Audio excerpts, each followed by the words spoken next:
The Wyoming wind drags a fistful of August dust down the length of Main Street and lays it like a curse on the boards of every railway platform. On those boards stands a woman, honey blonde, navy blue traveling dress, a carpet bag at her feet, cornflower eyes lifted waiting while a town she has never seen drifts out of its doorways to watch her.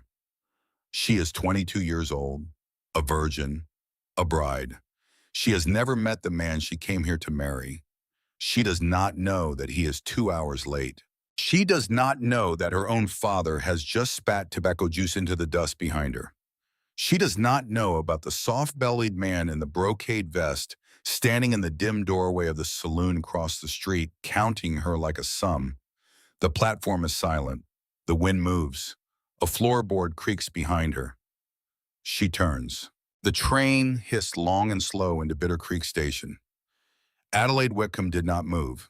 She was 22 years old, a virgin, a bride, and she had never once seen the face of the man she was meant to marry. Through the dusty window of the second-class car, she watched Wyoming roll past in shades of bone and rust.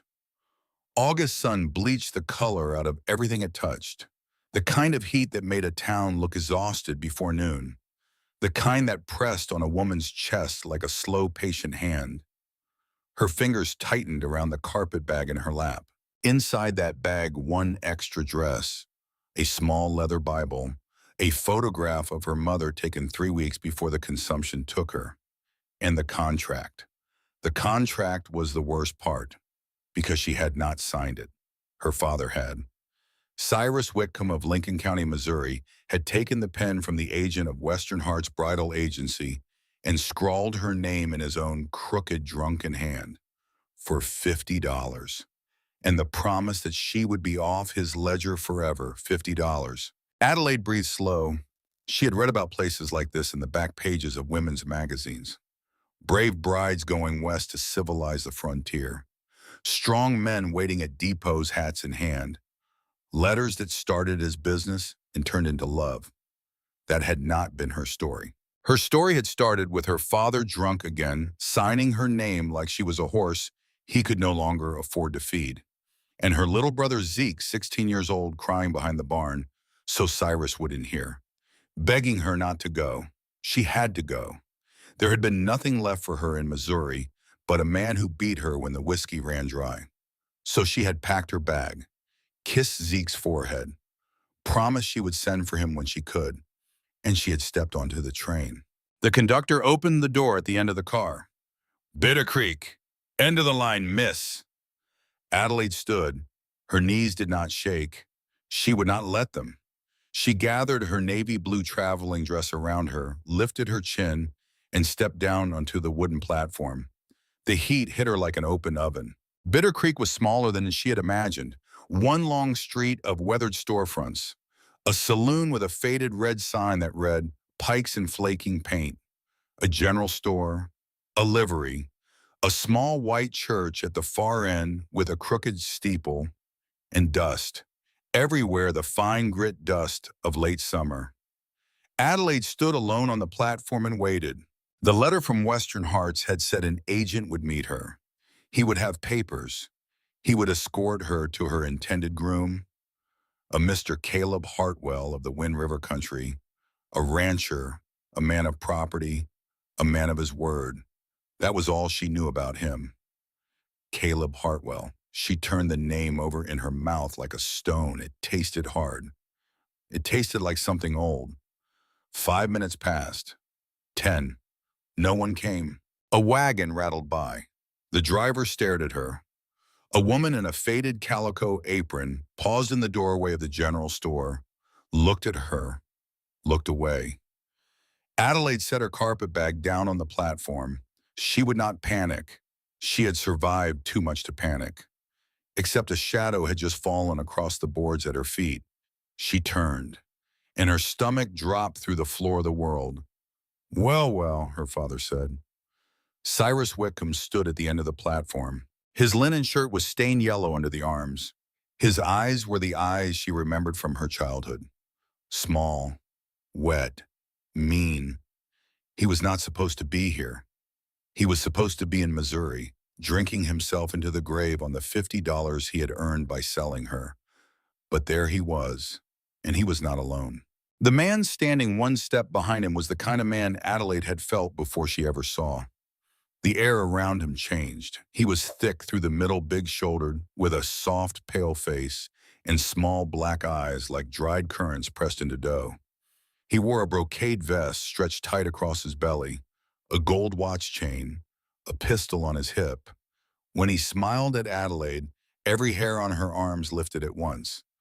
"Papa," Adelaide said. Her voice was very steady. "What are you doing here?" "Came to see my baby girl get married," Cyrus said. He grinned. His teeth were brown. "That's a lie," she said. His grin slipped.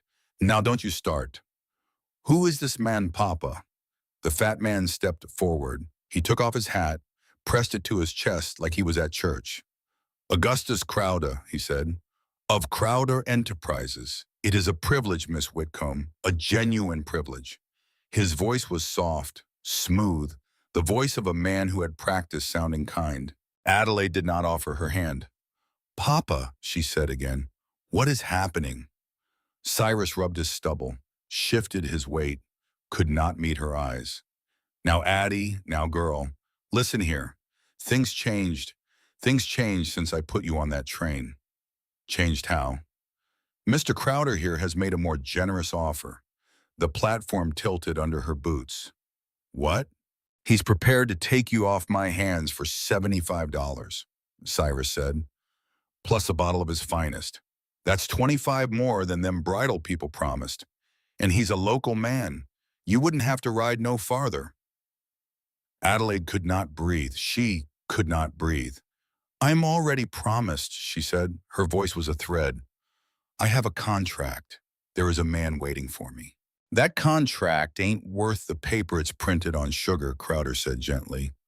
"Western Hearts is a Kansas City outfit. You're standing in Wyoming now. Different laws, different rules. You can't do this." "Honey," Crowder smiled wider, "it is already done." People had begun to gather. That was the worst part. Not the words, not the fat man's pale, eager face, not even her father's whiskey shame eyes. The worst part was that the people of Bitter Creek were drifting out of the doorways. The saloon, the livery, the general store. They came out and they stood at a respectful distance and they watched, like it was a show, like she was a horse at auction.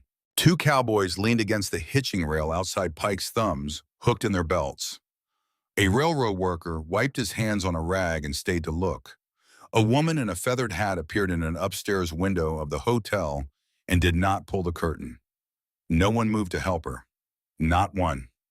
Adelaide's heart was hammering so loud she could hear it in her ears like a hoof on a board. She took a breath. She took another, and she straightened her spine. "I am not a bottle of whiskey, Mr. Crowder." His smile froze for just a moment. Then it widened. "No," he said. "No, ma'am, you are not." He stepped closer, close enough that she could smell the bear grease in his hair. "You are a great deal more interesting than that." His thick finger lifted toward her chin. Adelaide did not flinch. She would not give him the pleasure. But before that finger could touch her skin, a sound rolled down the long, dusty length of Main Street. It was the sound of three horses coming hard. Not a trot, not an easy lope, a pounding, ground-eating gallop. The kind of pace a man only used when he was angry, or late, or both. Augustus Crowder turned his head. The smile fell off his face like a plate sliding off a table. Adelaide turned too. Three riders. They came in side by side, three abreast, slowing only at the last possible moment before the dust caught up with them. The lead rider sat tall in the saddle. The other two flanked him a half-length behind, one to each side, like a wedge, like men who had ridden together a long time and did not need to think about the shape they made. They reined in 20 feet from the platform. Dust drifted past them, and Adelaide Whitcomb looked up, and her whole life changed. The lead rider was the tallest man she had ever seen. He had to be 6.5 feet, at least broad as a barn door, with shoulders that strained the weathered leather of his long duster. Black hair cut rough falling to his collar, a 2-day beard the color of soot, a small white scar along his jaw that ran from his ear down toward his throat, and eyes. His eyes were amber, not brown, not hazel, amber. The color of whiskey held up to a window, and they were locked on Augustus Crowder like a rifle through a sight. He did not look at Adelaide, not once. He swung down off his horse in one long motion. His boots hit the dust. He walked toward the platform without hurry, each step measured, each step deliberate. The two riders behind him stayed mounted. The one on the left was younger, wide through the chest with chestnut hair under a battered tan hat, and a face that even now, even in this moment, was not entirely set against kindness. He carried a long rifle across his thighs. His knuckles on the stock were white. The one on the right was the youngest. Auburn hair almost copper in the sun. Green eyes that were burning. His mouth was a thin line. He had a Colt revolver already loose in its holster, his right hand resting easy on his thigh. 3 of them. 3 brothers. You could see it in the cheekbones. You could see it in the way they breathed. The eldest stopped at the foot of the platform. He still had not looked at Adelaide. He looked at Crowder. Step away from her. His voice was low, worn, not loud. He did not need it to be loud.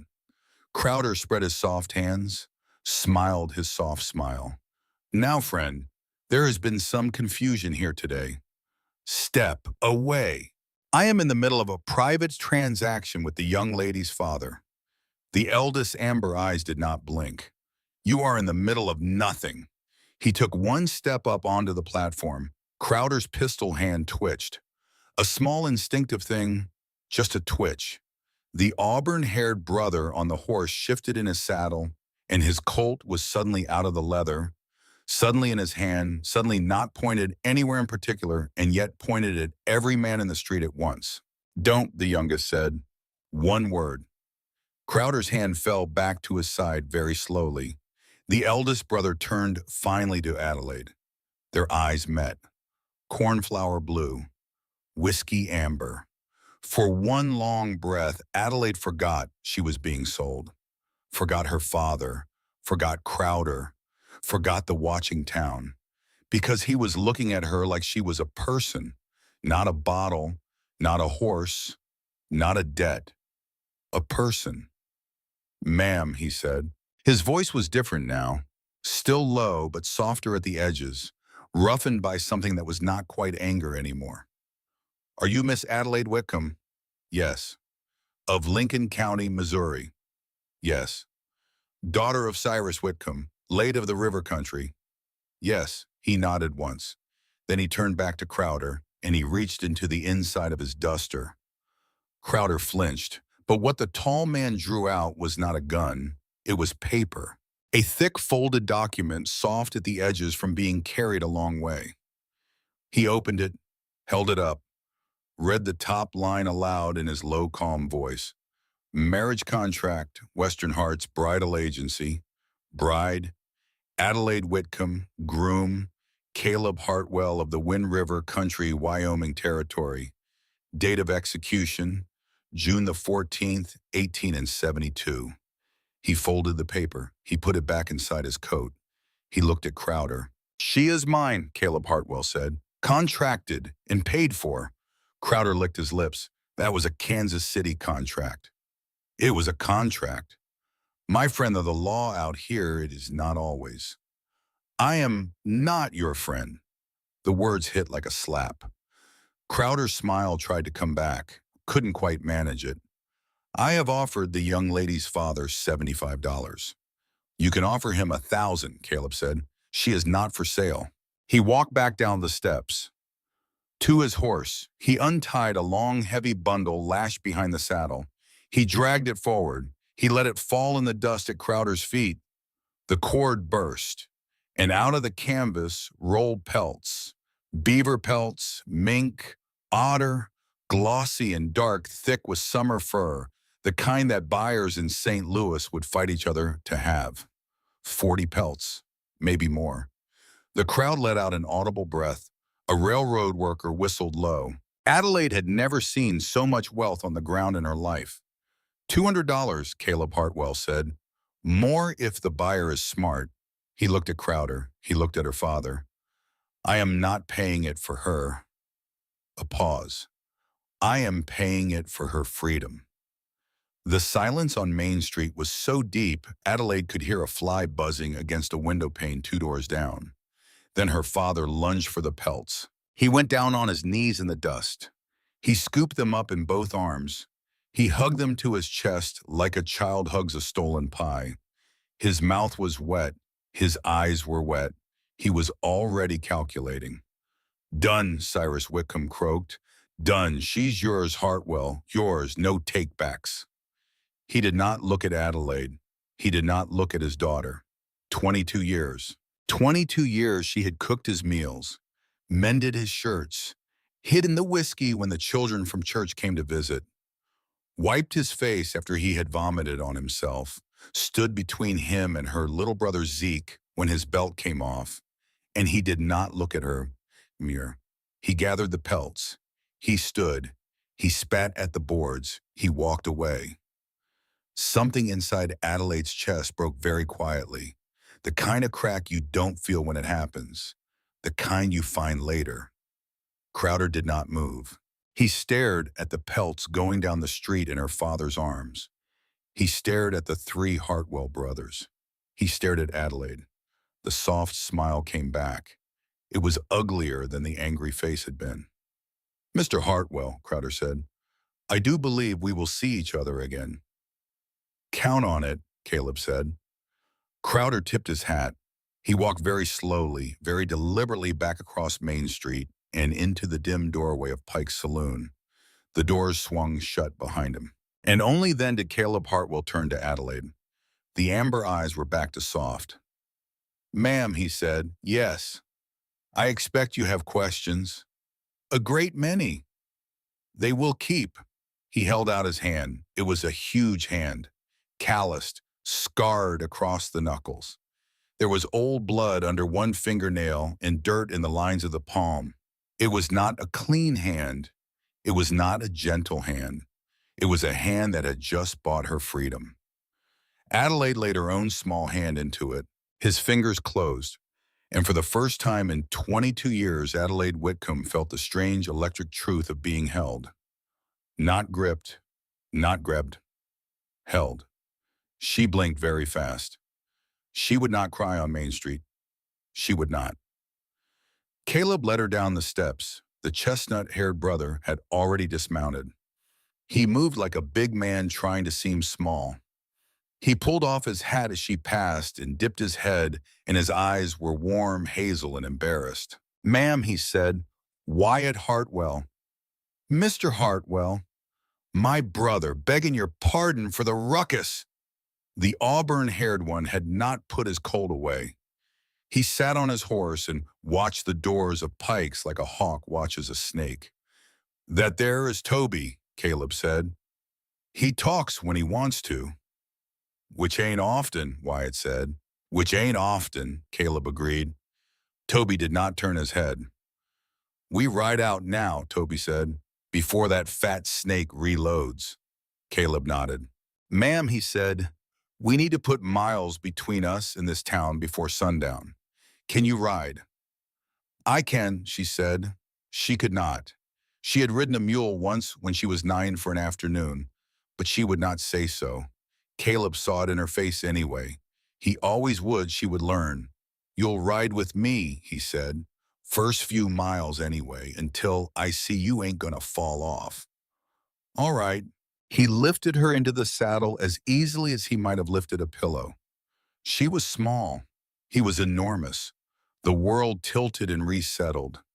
She gripped the saddle horn. He swung up behind her one long, fluid motion, and his chest was a wall at her back, and his arm came around her to take the reins, and she had never in all of her life sat so close to a man. She did not breathe. She did not breathe. You're shaken, he said, very quiet. Just for her. I am not. All right. A pause. Lean back if you want to." She did not lean back, but she also did not move away. Wyatt swung up. Toby holstered the Colt at last and wheeled his horse around. The three brothers turned their horses west, and Adelaide Whitcomb looked back once at Bitter Creek. The watchers were still on the porches. The woman in the feathered hat in the hotel window had finally drawn the curtain. Pike's saloon sat squat and silent under the August sun. Somewhere inside it, Augustus Crowder was watching. She could feel his eyes the way a rabbit feels a hawk. Then Caleb Hartwell touched his heels to his horse, and Bitter Creek began to fall away behind them, and Adelaide closed her eyes and let herself shake, just a little, just for a minute. She had earned it. They rode 3 days. The first day they made 15 miles before sundown. The country went from flat scrub to rolling, and the rolling went to broken hills full of sage and yucca, and by evening the mountains were a blue smear ahead of them, growing taller every hour. They did not speak much. Toby rode out front to scout. Wyatt rode rear, watching the back trail.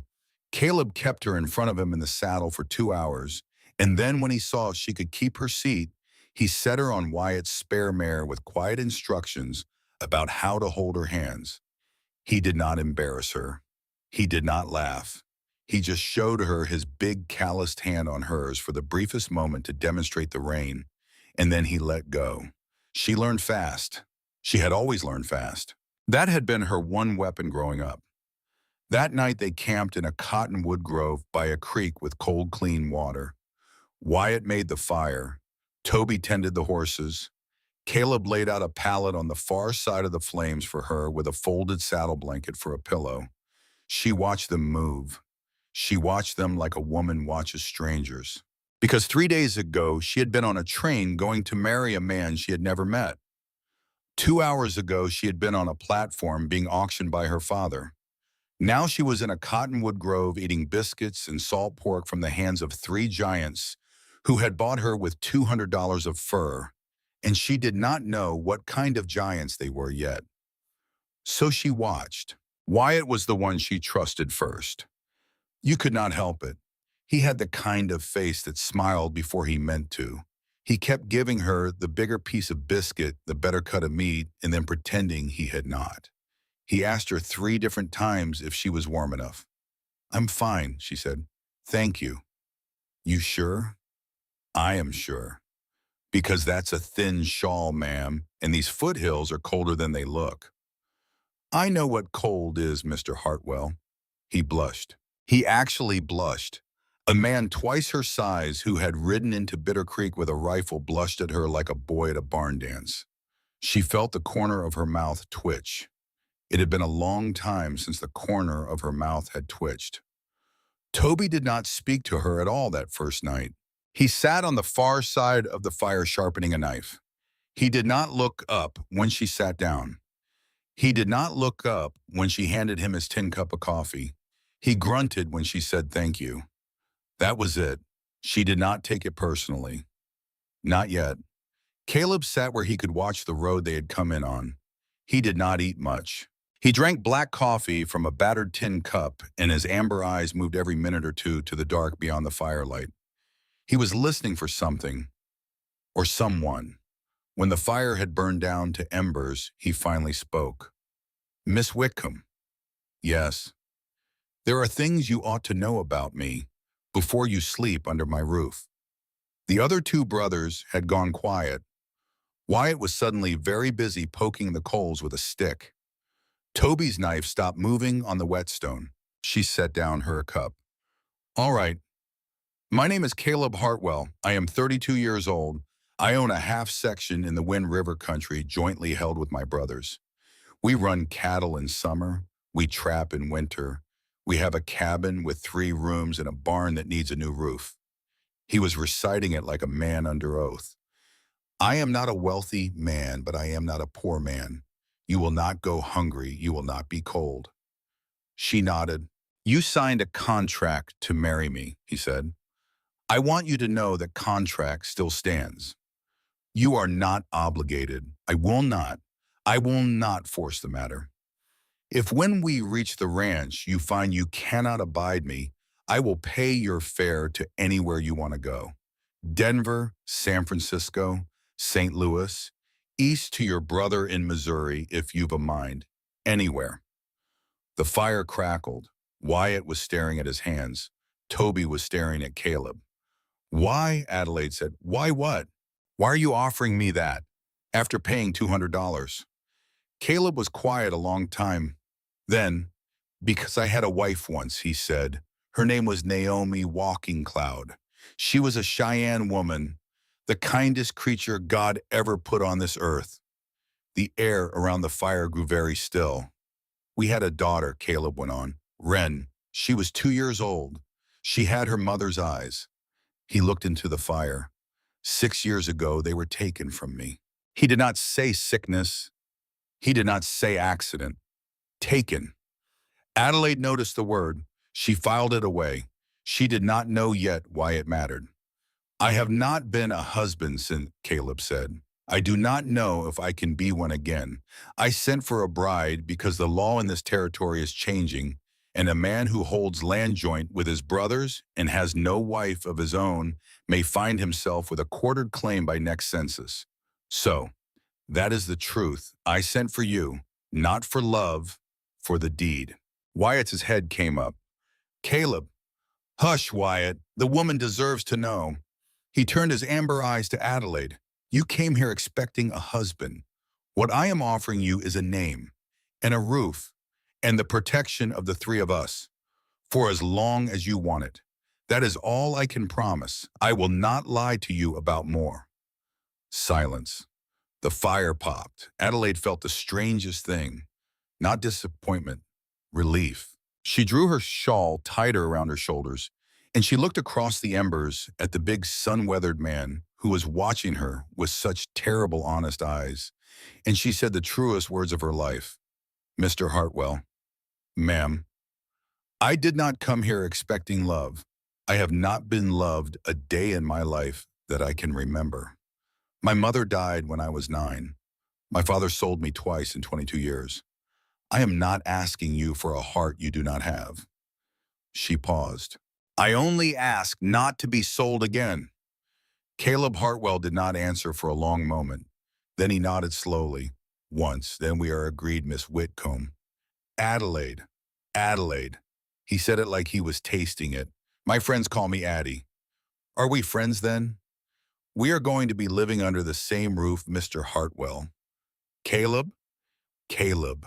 Wyatt cleared his throat very loudly. Well now, he said. Glad that's settled. I will sleep over here on this side, ma'am, and Toby will sleep over there on that side, and Caleb will take first watch, and we will all rise at dawn. Is there anything else you require for your comfort, Miss Miss Adelaide? Miss Addie? She actually smiled. It surprised her more than it surprised him. No, Mr. Wyatt, thank you. He beamed like a Sunday school child. Toby across the fire made a soft sound that might have been a snort or might have been a laugh and went back to his knife. Caleb did not smile, but he watched her. The firelight playing across the hard planes of his face and the amber of his eyes had gone very deep and very still. She did not understand what was in that look. She would not understand for a long time. But somewhere in some very small room at the back of her chest, a door that had been nailed shut for 22 years cracked open 1 inch. Just one. She lay down on her pallet. She did not weep. She did not pray. She slept. The third day they came through a pass and the world opened up. Adelaide reined the borrowed mare to a stop without thinking. Below her, cupped between 2 long arms of mountain, lay a valley.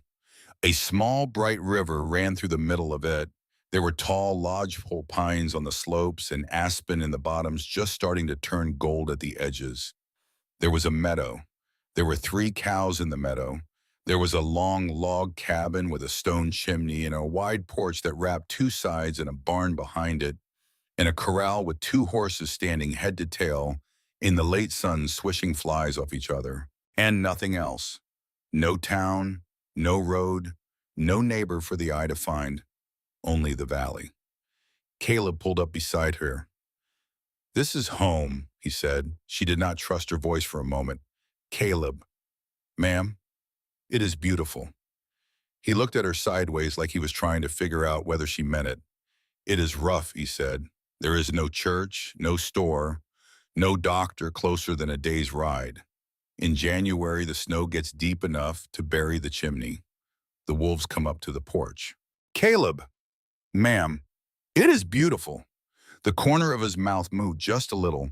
He kicked his horse forward. She followed. The cabin was bigger than she had expected. 3 rooms, just as he had said. A main room with a great stone hearth that took up almost the whole north wall. A small kitchen with a cast iron stove, a long pine table, and a shelf of blue tin plates. And then 2 bedrooms behind doors.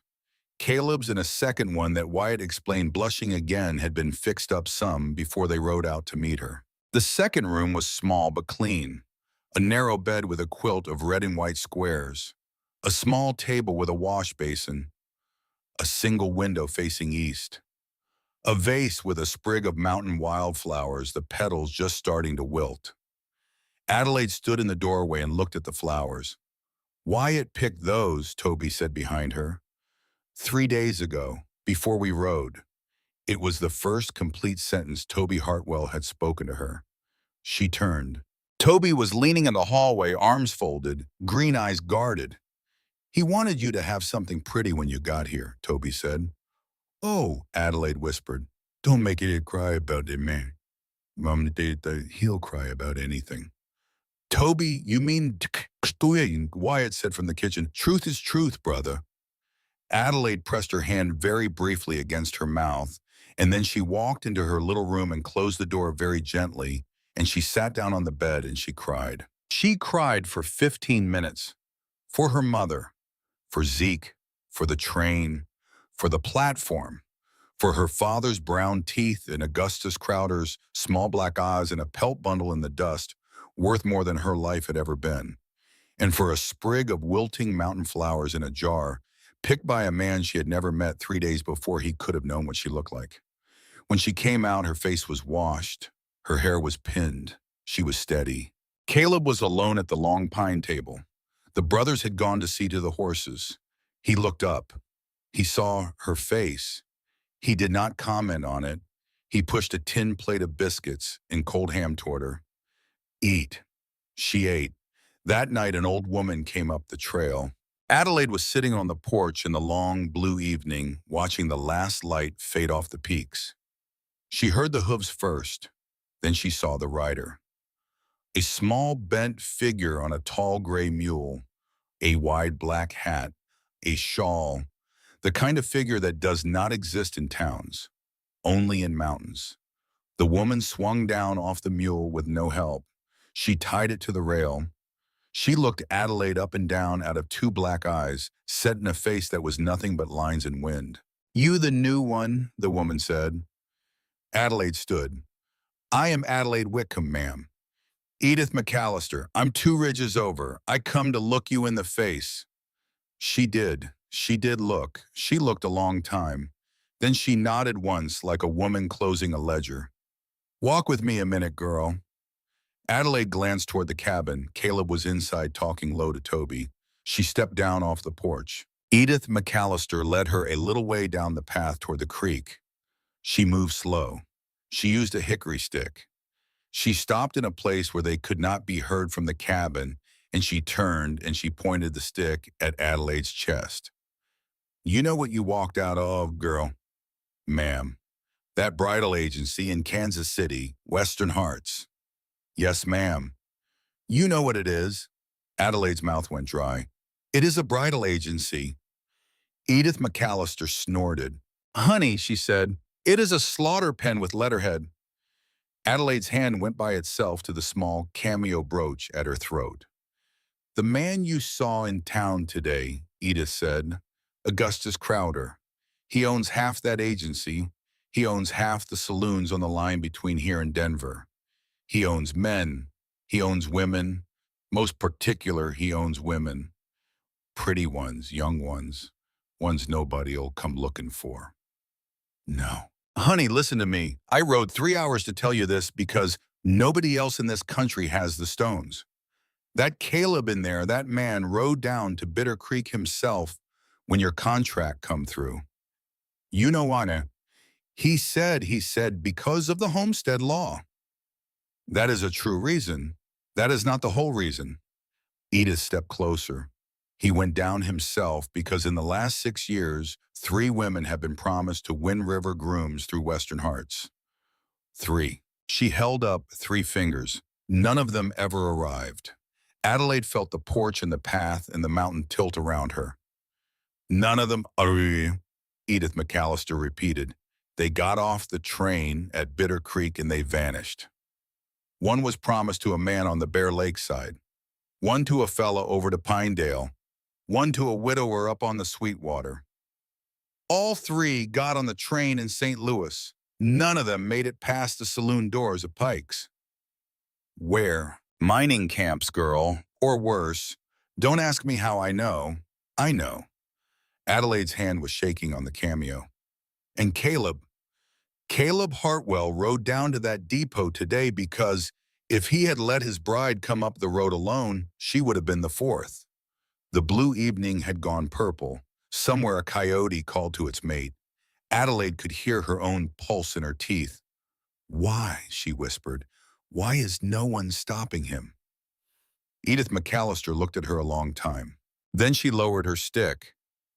Honey, she said, somebody is trying. She did not say who. She did not need to. She turned. She walked back to her mule. She pulled herself up. She tipped her old black hat to Adelaide. You are a lucky girl, Adelaide Whitcomb. I know it now.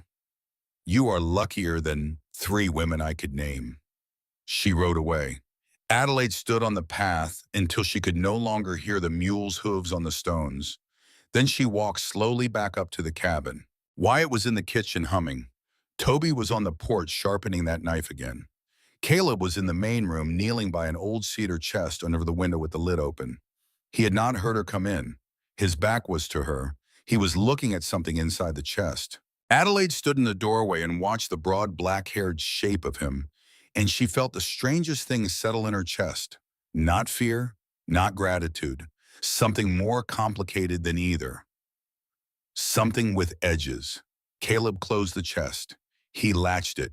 He stood. He turned. He saw her in the doorway. For 1/2 second, his face was not the face he showed people. It was the face of a man with a wound. Then it smoothed. Addie, Caleb, Edith give you the whole sermon. She did. He nodded. Sleep tonight, he said. We'll talk in the morning.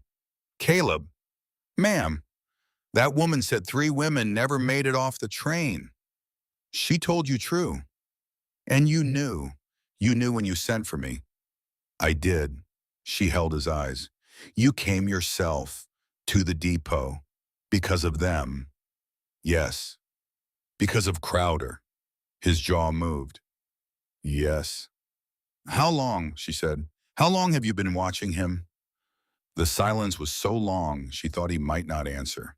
When he did, his voice was almost gentle. 6 years, Addie. 6 years. Since I lost Naomi and Wren. The whole cabin went very quiet around her. The fire popped in the hearth. Somewhere outside, a horse blew softly through its nose. She looked at the cedar chest. He saw her look. Addie, yes, go to bed. I want to see what is in that chest. Addie, I have a right, Caleb. If you brought me here to do more than fill a deed, I have a right. He stood very still. The black-haired, big-shouldered shape of him in the firelight was a thing she would remember the rest of her days. Then he stepped aside. All right. She crossed the room. She knelt where he had knelt. She lifted the lid. Inside, on the top of a stack of folded blankets, was a piece of paper, a wanted poster. It was old, soft at the folds, worn from being unfolded and refolded 100 times. At the top, in block letters, it read, Wanted, for the offense of kidnapping and the trafficking in persons under United States law. $500 reward. And below that, a sketched face, A soft, pale face with small black eyes. Augustus Crowder. Adelaide picked up the poster. Her hand was steady. Beneath the poster in the chest was a small leather notebook. She opened it. Page after page of notes, dates, town names, names of women. Maggie Doyle, from 1868. Sarah Connell, October, 1870. Lucinda Brooks, May, 1871. 6 years of names. 6 years of a man hunting a man. She closed the notebook very gently. She placed it back into the chest. She placed the poster back on top of it. She closed the lid. She turned around. Caleb Hartwell was standing where she had left him. He had not moved. She walked to him. She had to look up a long way to find his face. "You did not buy me freedom, Caleb Hartwell." His amber eyes were wet. "You bought me as bait. Addie, did you?" He could not answer, but he tried. "Addie, don't." It was not. It was not the only reason. What was the other reason?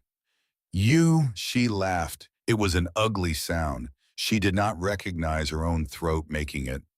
"Me, a woman you never met. Your name was on the contract. You knew 3 women had vanished before me, Caleb Hartwell, and you sent for me anyway. You used my name, my signature, my foolish little hope, bait in a trap." Yes, the word landed like a stone in still water. She had expected him to defend himself. She had expected him to say no. She had expected the soft, slow excuses she had grown up under. The whiskey-soft voice of a man saying it wasn't what it looked like. What she got was yes. It steadied her. The way the truth always does, even when the truth is a knife. "All right," and she said, "all right. Then look at me, Caleb Hartwell. Look at me and tell me what you wanted to happen." When my train pulled in, he looked at her. His amber eyes did not move. "I wanted to be at that depot before Crowder was." "Why?" "So no woman would ever go missing on my account again. And if you had been late," his jaw worked, "I was not going to be late, Addie. And if I had not been pretty, and if I had been old, and if I had been broken already when I stepped off that train, would you still have laid down $200 of fur?" Yes, she studied him. She studied his big shoulders, the scar at his jaw, the black hair starting to gray at the temple, the way his hands hung at his sides, open, empty, refusing to fist. A man who had used her, a man who had told her the truth about it. Adelaide Wickham had spent 22 years under a man who lied about everything. The price of bread, the reason the chickens had stopped laying, where the money had gone, why her mother had really cried herself to sleep. A man who admitted what he had done was new to her. It was new the way the mountains had been new, frightening and clean. "Caleb, ma'am, Addie, Addie, I do not forgive you." "No, but I am not leaving." His chest rose just once, hard. "All right, I will sleep under your roof. I will eat your salt. I will help you trap that man. Because I owe 3 women I never met and a Cheyenne wife I never met and a daughter." She paused.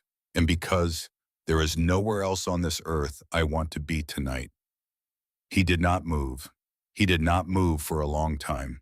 Then, slow as a man approaching a wild thing, he lifted one big calloused hand and laid it only for a second against the side of her face.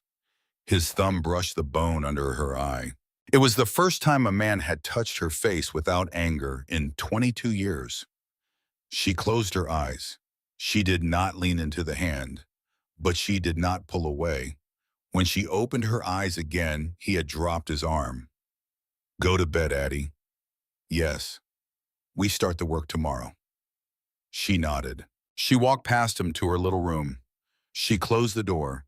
She sat on the bed with the red and white quilt, and she pressed both hands to her cheeks because they were burning, because she could still feel the print of his thumb under her eye, because in the long, long room of her chest, the door had not closed. The door had opened wider, wider than she had given it permission to. She blew out the lamp. She lay down in the dark. Outside, the wind moved through the lodgepole pines. It sounded like a long, slow breath being let out, like the mountain was finally letting go of something. The work began. That was how she would remember it later when she was very old and her hair was white and her grandchildren asked her how she had survived the winter the wolves came down. Not as romance, not as rescue, as work. She woke before sunup that first morning and she found Wyatt Hartwell in the kitchen with flour on his nose. "Good morning, ma'am." "Wyatt?" Addie, I keep forgetting." "You are baking." "I am attempting to bake." "At dawn." "It is the only time of day my brothers are not in the kitchen telling me I am attempting to bake wrong." She laughed. It surprised them both. He grinned like a man who had just been handed Christmas. "Sit," he said. "I will make you coffee. The coffee I make is the only thing in this house I am unanimously praised for. The biscuits are. The biscuits are a story still being written." "Wyatt." "Yes." "Are you nervous?" "Of you." "Yes." "Why?" He looked down at his flour-covered hands. "Because my brother sent for a bride and a stranger arrived. And the stranger has a face on her like a person I'd like to know. And I do not know the rules of any of this. Ma'am." "Addie." She watched him. A man 6.5 feet tall, 29 years old, hands like fired bricks blushing into a bowl of flour. "Wyatt." "Yes." "I do not know the rules either." He looked up. "Then we are even." "Then we are even." He poured her coffee. He cut her a slice of yesterday's bread. He watched her take the first bite the way a boy watches a horse he has been forbidden to ride. She did not flinch. The bread was good. He almost wept. So that was Wyatt. Toby was harder. Toby did not come into the kitchen at dawn. Toby came in at noon, hat tipped, low knife on his hip, and he sat at the long pine table and he ate the food she put down in front of him without saying thank you. The first day she said good morning. He grunted. The second day she said good morning. He grunted. The third day she set his plate down a little harder than she needed to, and she said, "Mr. Hartwell, Toby, if you do not wish to speak to me, that is your right. But you will not drive me out of this kitchen by pretending I am not in it." He looked up, green eyes, burning. "I do not pretend you are not in it, ma'am." "Then what do you do?" "I watch you." "Why?"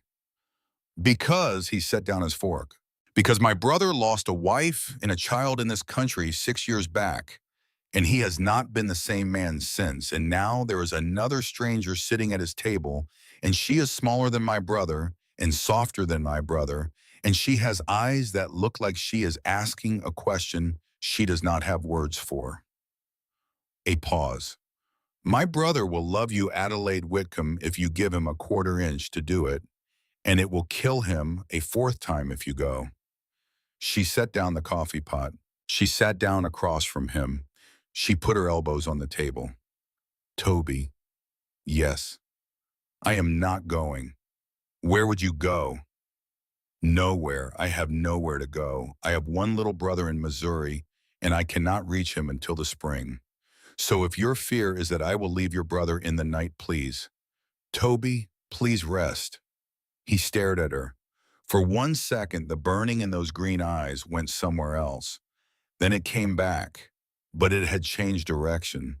It was not pointed at her anymore. It was pointed past her, at a man she could not see, at a fat man in a brocade vest in a saloon in Bitter Creek. "All right," Toby Hartwell said. "All right." He picked up his fork again. He ate. The next morning, he taught her to shoot. He did it without speaking much. He set up 3 tin cans on a log 100 paces from the porch. He handed her a Sharps carbine that weighed almost as much as she did. He showed her how to brace her shoulder, how to breathe out and squeeze not pull, how to hold steady. She missed the first can. She missed the second can. The third shot, she split the can. Toby Hartwell looked at her sideways. He almost smiled. "Again," he said. She fired again, again, again. By sundown, her shoulder was purple and her ears were ringing, and she had hit the can 6 times in a row. He took the carbine from her hands. He cracked it open. He cleared the chamber. He looked at her over the barrel and he said, "Ma'am, yes, I do not pretend you are not in the kitchen anymore." "All right. Good morning, Addie." She laughed. It was the second time in a week she had laughed. She was beginning to be afraid of how good it felt. Caleb she saw least of those first weeks.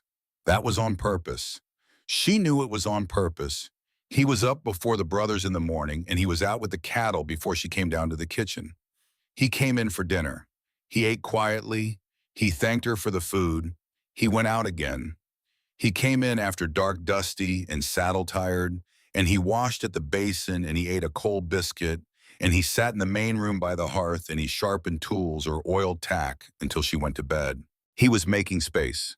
He was making the kind of space a man makes when he has accidentally let a woman see what is inside his cedar chest. She did not push. She let him have it. Until one cold, bright Tuesday in late October, she walked outside with an axe and a load of split wood, intending to add to the stack on the porch, and she found him at the chopping block splitting kindling. He looked up. "Addie." "Caleb." She set down her wood. "You do not need to chop more. I did the morning. There is always more, ma'am." "Caleb." "Addie. Look at me." He did the amber. "You are avoiding me," she said. "No. You are avoiding me, Caleb Hartwell. You are a man 6 feet 7 inches tall, and I have not been in a room with you alone for 14 days. Do not lie to me. Do not lie to me when we have agreed that you do not lie to me." He let the axe rest against the block. He took off his hat. He passed his hand through his black hair. "Yes," he said, "yes. I am avoiding you." "Why? Gosh, away." She waited. He took a breath. "Because I do not know how to be a man in a house with a woman in it and not become the kind of man who what? Who wants more than the deed?" Her hands closed on each other. A flock of geese was crossing the high cold blue overhead. She could hear them honking. She could not look up. "Caleb." "Ma'am, if you want to teach me to chop wood, teach me to chop wood. If you want to teach me to ride better, teach me to ride better. If you want to teach me what a man on the Wind River needs his wife to know about winter, teach me that, but do not, do not, do not what? Do not hide from me, Caleb Hartwell, because then I am alone in your house, and I have been alone in a house with people in it before, and it is the worst loneliness a person can know." He looked at her a very long time. Then he stepped away from the chopping block. He picked up a smaller axe. He held it out to her handle first. "Come here." She came. He stood behind her. He laid the wood. He set her hands on the axe. His big chest was a wall at her back the way it had been at the depot. His arms came around hers to set her grip. "Like this. All right. Bring it up over your shoulder. Let the axe do the work, not your arms. Like this, like that." She swung, the wood split clean, she gasped. He laughed. It was a sound that came up out of him like it had been buried. She turned to look up at him. He was very close. The amber was very close, and then he stepped back. But not far, not far at all. "Again," he said. She swung. The wood split. Again, she swung. Every day after that, she chopped wood with him in the cold blue mornings. He did not hide from her anymore, from her. She lay in her little bed at night, and she listened to him moving in the room next to hers, and she pressed her palms against her cheeks, and she did not name the thing happening in her chest because she did not yet have a name for it. But Wyatt knew. She found out one evening in early November. She had gone out to the barn after supper to fetch a forgotten ball of mending wool. She came back across the dark yard. The kitchen window was lit. Through it, she heard plain as anything Wyatt Hartwell's voice. "Caleb." Yes, I have to say a thing. Say it. I look at her. A long pause. I know it, Wyatt. I look at her, but her. I do not mean to. I cook her bread and she eats it, and she smiles, and I feel a thing under my ribs that I did not feel before she came. I know. I have not. I would not. Caleb, she is yours. By the contract. She is not mine, Wyatt. What? She is not anyone's. She came up that mountain with the only thing she has ever owned, and that is the right to choose. She has never used it before. We will not be the men who take it from her. A pause. So look. You can look, brother. We are men. We look. But if she does not turn her face to you, you let it lie. And if she turns her face to me, a longer pause. Then she turns her face to you, and I will love you both. And I will go to my bed alone, Wyatt, the way I have gone these 6 years. And I will be all right. Adelaide stood in the dark outside the window with the ball of wool pressed to her chest and the cold November air on her face and her eyes streaming. She did not move for a long time because she had never been the thing being chosen. She had been the thing being sold. She had been the thing being kept. She had been the thing being argued over. She had never been the one who got to do the turning of her own face. She walked very softly back to the porch. She did not go inside until her cheeks were dry. The first big snow came on the 18th of November. It came in a white wall out of the northwest at 3 in the afternoon, and by sundown the trail down the valley was gone. And by midnight the wind was a thing alive, a thing with teeth prying at the eaves and the windows, and the chimney like a creature trying to get in. At 2 in the morning, Adelaide woke to a sound that was not the wind. A sound that was the wind, and a sound on top of it. A banging, slow, rhythmic, wrong. She sat up. She wrapped her shawl around her nightgown. She pulled on her boots. She came down the hall. Caleb was already pulling on his coat. What is it? The shed roof, the west end. It has come loose, Caleb, in this. If it goes, we lose the winter-cured hams, the salt pork, 3 crates of dried apples. We lose 6 weeks of food. Caleb, stay here. No, he looked at her. Addie, there is 6 inches an hour falling out there and rising. I am coming. You will hold the lantern. I will hold the lantern. All right. Toby was already in the main room with the rifles. Wyatt was lighting 2 lanterns at the kitchen stove. The men did not waste time arguing with her. They had stopped doing that sometime in October without anyone noticing the moment. They went out into the white. The shed sat 50 paces behind the cabin. 50 paces in fair weather. 50 paces of pure screaming nothing tonight. They went in a line. Caleb first. Adelaide second with the lantern she held in both hands, the flame fluttering inside the tin and glass. Wyatt and Toby behind her, breaking the wind off her back. They reached the shed. The roof was bucking. The west corner had pulled 3 nails. A long pine board flapped up and down with each gust like the wing of a wounded bird.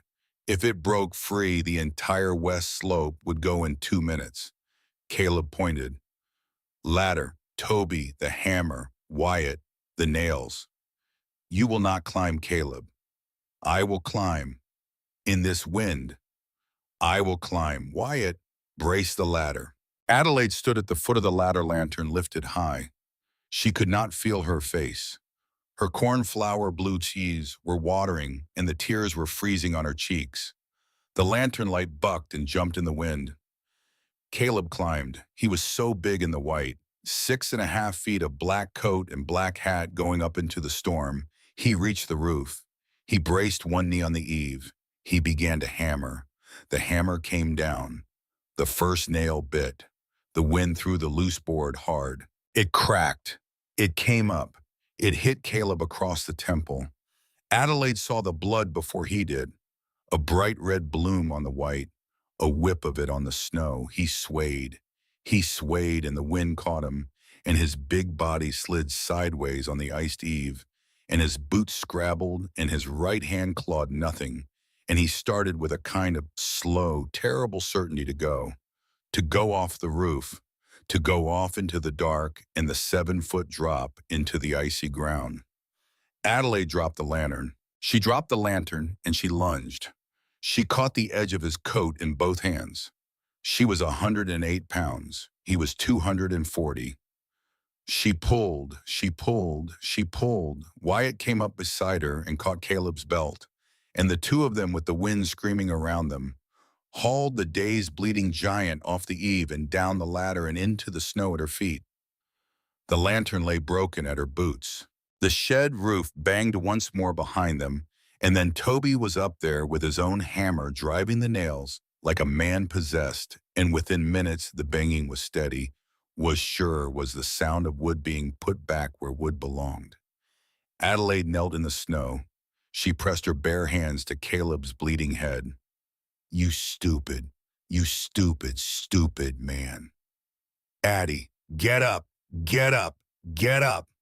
Eddie, inside, now, now, now, Wyatt. I have him. Inside. They got him inside. She had him on the kitchen table before he could argue. She had her sleeves rolled to the elbow before she remembered her wet skirts. She washed the wound. She washed it again. The cut above his temple ran 2 inches into the hairline. The bleeding slowed and stopped under her steady hands. He watched her the whole time. Through the pain and the snowmelt running down his collar in the Canada light and the wind still tearing at the windows, he watched her with the amber eyes that did not blink. Addie, hush. You saved me. Hush. You are crying. I am not crying. You are crying, Adelaide Wickham. She pressed her clean cloth harder than she meant to. If you fall off another roof tonight, Caleb Hartwell, I will not be the one to pull you up. All right. A pause. I will not fall off another roof tonight, ma'am. Good. She set down the cloth. She turned away. She turned away because if she did not turn away, she was going to put her forehead against his forehead, and that was a thing she could not do. Not yet. Not with Wyatt in the doorway watching and Toby coming through the door behind him with snow in his eyebrows and a face like a slap. But behind her back, Caleb Hartwell sat very still on the kitchen table, and he watched the way her small shoulders shook, and he understood perhaps for the first time what he had brought up the mountain with him. 3 nights later, the boy came. Adelaide heard him before anyone else did. She had risen for water. The wind had died at last. The valley lay under 3 feet of new snow, all hard moonlight and silver. She stood at the kitchen window with a tin cup, and she heard very faint a sound that was a human sound, a small, broken, sobbing sound. She set down the cup. She lit a lantern. She opened the door, and there, 20 feet from the porch, half buried in the drift, was a body, a small body, a boy's body. She did not scream. 22 years of her life had taught her not to scream. She put down the lantern. She ran. The snow was up to her knees. She fell once. She got up. She reached him and she rolled him over. His face was blue. His lashes were ice. His mouth was a small, frozen O. But he was breathing, and he was Zeke. Her little brother, 16 years old, skinny as a fence post, with her own mother's eyes. Zeke. Addie. Zeke. I came. Caleb. The brothers were down the porch steps in nightshirts and boots. Wyatt scooped Zeke up in one motion like a calf out of mud. Toby kicked the door wide. Caleb carried Adelaide herself the last 10 feet because she had gone suddenly completely to pieces in the snow. They had Zeke by the fire in 3 minutes. They had hot broth in him in 10. He did not stop shivering for an hour. When he did, when his teeth quieted and his color came back and his eyes opened on her, the first thing he said was, Addie, they sent me to kill you. The room went still. Wyatt set down the bowl. Toby's hand went very slowly toward the knife on his hip. Caleb did not move at all. Adelaide held her brother's hand. Tell me. Crowder. Yes. He has Papa. Yes. He said, if I did not come up here and tell him when you were alone, and what time the brothers rode out for cattle, and where the back door was, He said he would kill Papa. He said he would burn the store. He said, Addie, Addie, I was so afraid. Hush, hush, you came. I came on a stolen horse. The horse died 2 days ago. I have been walking. You walked. In the dark. I did not. I did not signal him. I did not. I did not light a fire. I did not. Addie, I would rather have died. I would rather have died than told that man one true word about you. He started to cry then. 16 years old, 6 feet tall, already all elbows, and Adam's apple sobbing into his sister's shoulder like a 6-year-old in the dark. Caleb Hartwell stepped forward. He laid one big hand on the boy's head. Son, Zeke looked up. You came up the mountain in 3 feet of snow to warn your sister. Yes, sir. You did not light a signal fire. No, sir. You walked. Yes, sir. What is your name, son? Ezekiel, Zeke Whitcomb. Mr. Whitcomb. Yes, sir. You are welcome at this fire, tonight and every night. Adelaide put her face in Zeke's hair, and she did not weep silently this time. This time she wept. Toby Hartwell, 26 years old, hot-tempered, slow to soften, walked across the room and sat down on the hearth, and he put his arm around the bony shoulders of a 16-year-old boy from Missouri, and he said, Brother. That was all, but across the room, Wyatt wiped his eyes on his shirt cuff and pretended he was not. Sage threw her leg on a Sunday morning. Adelaide woke to Caleb shaking her shoulder before sunrise. Addie? What? The mare, the little chestnut. She stepped through a rotten board in the stall. Her foreleg is, Addie, her leg is broke. She was up in her boots and her coat in 90 seconds. The barn smelled like fear. Sage was down on her side, breathing in great rolling gusts, her brown eyes showing white all around the iris. The leg was wrong. You did not need to be a horse doctor to see how wrong. There was a place between her knee and her fetlock that should not bend, and it bent. Caleb stood at her head with the rifle. He held it down at his thigh, not up, but he was holding it. No. Addie, no, honey, give me one day. Give me one day with her. A horse does not come back from a leg like that. Give me one day, Caleb Hartwell. One. I have nursed broken legs before. I have nursed broken people. I have nursed children with the croup and grown men in delirium tremens. Give me one day. He looked at her. He looked at the mare. He looked at her again. He set the rifle down against the stall. One day, he said, thank you. And then Addie, then if she is no better, you and I do it together. Yes, she did not leave that barn for 31 hours. She set the leg. She splinted it with 2 clean pine slats and 3 lengths of bandage cloth in Wyatt's careful, gentle hands. She made the mare a poultice of comfrey and willow bark from Edith McAllister's box of cures. She kept the wound clean. She talked to the mare like a sister. She slept curled in the straw beside her head with one hand on her cheek. By the second sundown, Sage had drunk water from her palm. By the morning of the 3rd day, the mare lifted her head off the stall floor.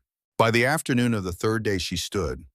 She stood on 3 legs in the splinted 4th, and she pressed her soft nose into Adelaide's chest, and she made the small, low huff that mares make to foals. Adelaide came out of the barn into the sunlight, blinking like a person stepping out of a long dream. Caleb was at the chopping block. He stopped chopping. He looked at her. He did not say anything. He took off his hat. That was all. He took off his hat to her. A man 6.5 feet tall who had carried this valley on his back for 6 years took off his hat to a girl who had been bought for $200 in a Bitter Creek. Adelaide had to grab the porch rail to keep her knees. That night, Caleb Hartwell fell sick. The cut on his temple from the shed roof had closed clean. That had been weeks past, but underneath something had been quietly wrong. A small heat, a small swelling. He had said nothing. He came in from the feeding the cattle that evening, and he sat down at the long pine table, and he did not eat. Caleb, I am all right. Caleb, I said, I am all right. But by midnight he was burning. By 2 in the morning he was raving. She bathed his face. She stripped the blankets. She opened the window to the cold mountain night, and Wyatt brought snow in a basin, and she packed his throat in it. His skin was the color of a banked fire. His amber eyes rolled. He called for his daughter. Wren, Wren, where's your boot? Mama said. Wren. He called for his wife. Naomi, Naomi, Naomi. He said her name 20 times, 30. Adelaide held his hand through every one of them. She did not pull her hand away. She had no right to pull her hand away. She was not Naomi. She had never been Naomi. She would never be Naomi. And if he reached out of his fever into the country of the dead and found Naomi waiting, then good. That was his right. That was his old true love.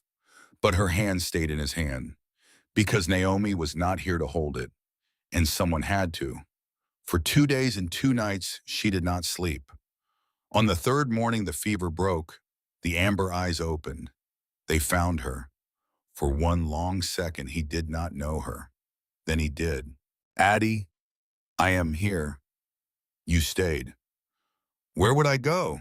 His mouth tried to smile. It almost made it. He slept again, this time the clean sleep of a man coming home from a long ride. Adelaide stood up from the chair by his bed. Her legs nearly buckled. She walked to the kitchen. She poured cold water on her face. She looked out the window at the cold blue dawn. She had to wash his sweat-soaked nightshirt and his blankets that day. She filled the tub on the back porch with hot water and lye soap. She scrubbed. She wrung. She hung. The wind was sharp, but the sun was bright and the linens dried fast. When she gathered them back, she found something in the inside pocket of the nightshirt. A letter, folded into a square no bigger than her palm, soft at the creases the way the wanted poster had been soft. Carried. She knew she should put it back. She knew she should not. She did not.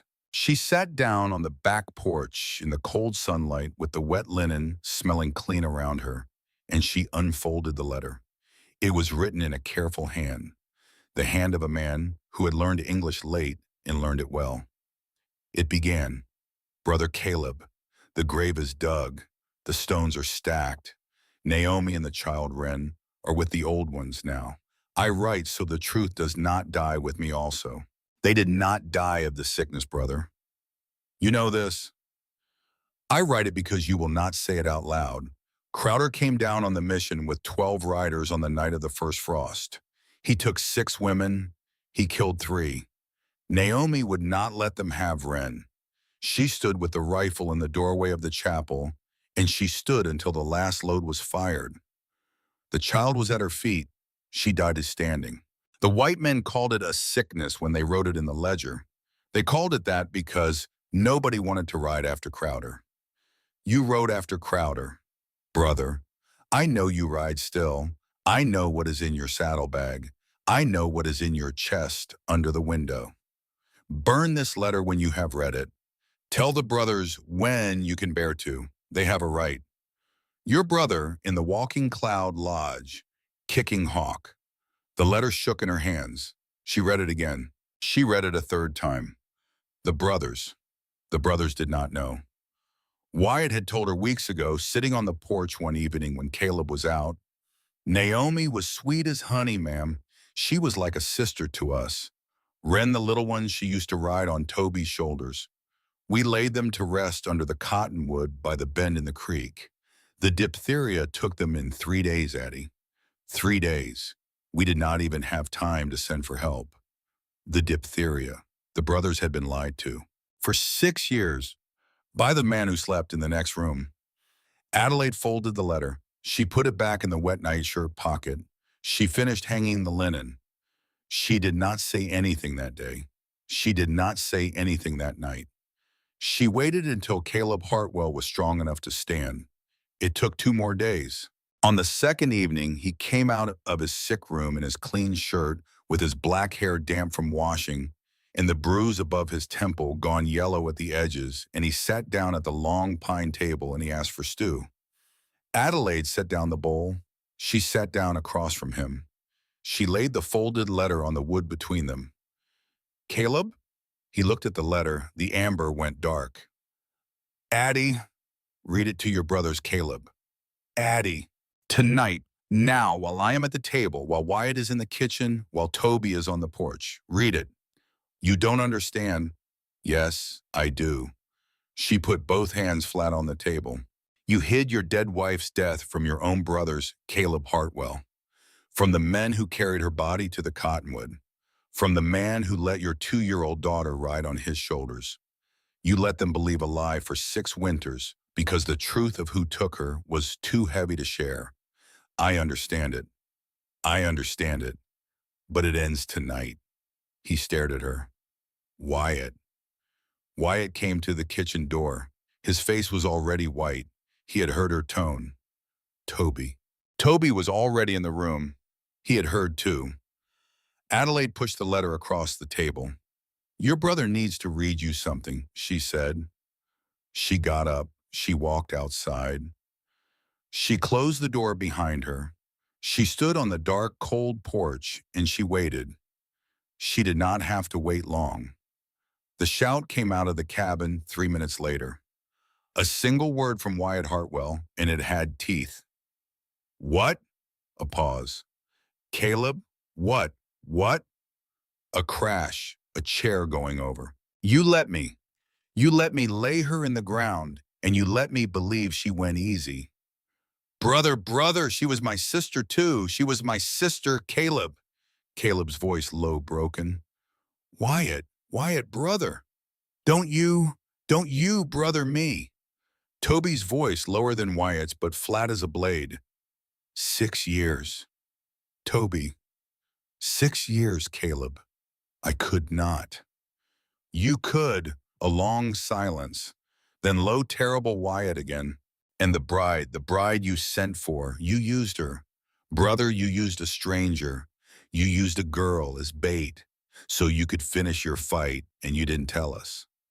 Wyatt, don't. Adelaide pressed her hands against her mouth. She had started this. She had to start this. She had to finish it too. She opened the door. She walked back inside. The brothers were on 3 sides of the long pine table. Wyatt's fists were on the wood. Toby's were at his sides. Caleb sat with his head in his hands. Adelaide walked to the head of the table. All right, she said. They all looked up. Right, he lied. He lied because the truth was too big to carry alone and too poisonous to share. He is a man, not a saint. He did the only thing he knew how. He took up the burden alone. Addie. Wyatt, he was wrong. Yes, he was wrong and he is paying for it. Look at him. They looked at him.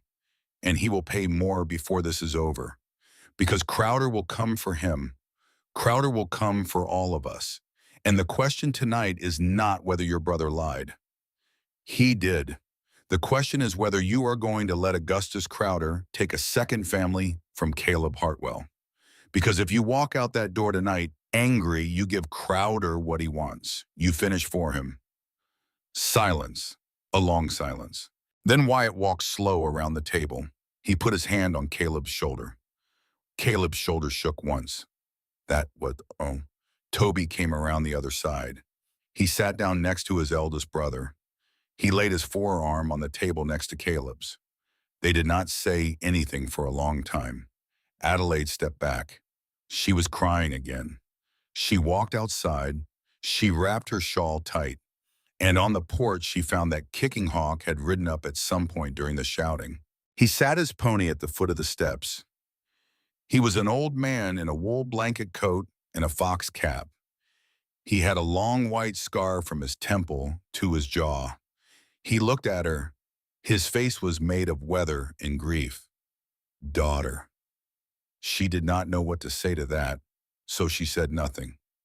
Crowder has hired 12 men, Kicking Hawk said. He bought them in Cheyenne. They ride for here. They will come within the week.